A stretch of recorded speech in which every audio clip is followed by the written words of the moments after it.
खास साबुदाणा वडी तुम्हाला दाखवणार आहे। तर साबुदाणा वडीला साहित्य काय लागतं हे तुम्हाला पहिले प्रथम सांगते। हे बघा, इथे एक चमचा जिरं पावडर घेतले, हे सौदा मीठ घेतले 1 चमचा, आणि हे 240 ग्राम साबुदाणे आहे, 1 वाटी शेंगदाणे, आणि हे 2 बटाटे आहेत, चिमूटभर साखर, 5 मिरच्या आहेत। हे पहिले साबुदाणे भाजून घ्यायचे।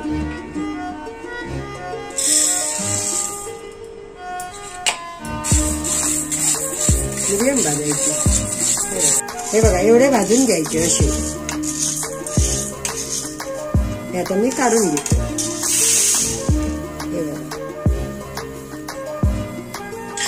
शेंगदाणे पण तसेच भाजून घ्यायचे। जसं आपण साबुदाण्याच्या खिचडीला भाजतो ना, त्याचप्रमाणे भाजायचे। मी गॅस बंद करते। आता मी साफ करते आणि मिक्सरला लावून टाकते। बघा, आता साबुदाणे थंड झाले। आता मी मिक्सरला एकदम रवाळ पावडर करायची, बारीक पीठ नाही करायचं त्याचे। हे बघा, अशी हे बघा रवाळ पावडर झाली।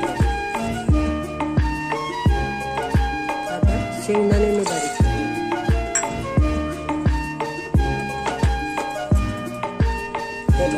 शेंगदाणे पण असे खिचडीला आपण जितकं बारीक करतो ना तितकंच बारीक करायचं।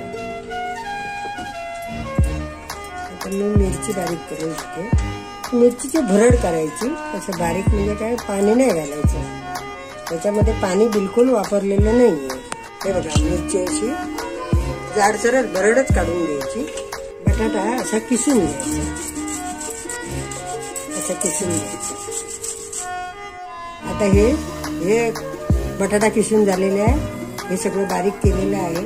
त्याच्यात मी चिमूटभर साखर घालते, ही जिरा पावडर 1 चमचा, आणि हे तुम्हाला चवीनुसार मीठ घाला।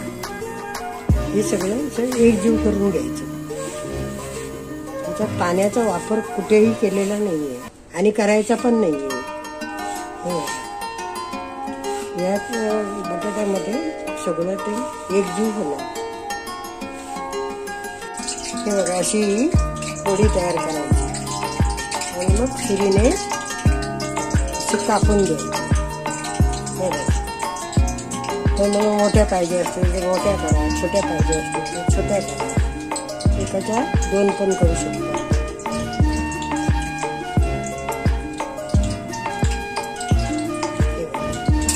अशा मी एकाच्या 2 केल्या, कारण लांब होतात म्हणून। आता हे बघा, तेल तापलेलं आहे, जास्त फास्ट नाही करायचं, ते भाजणार नाही बरोबर।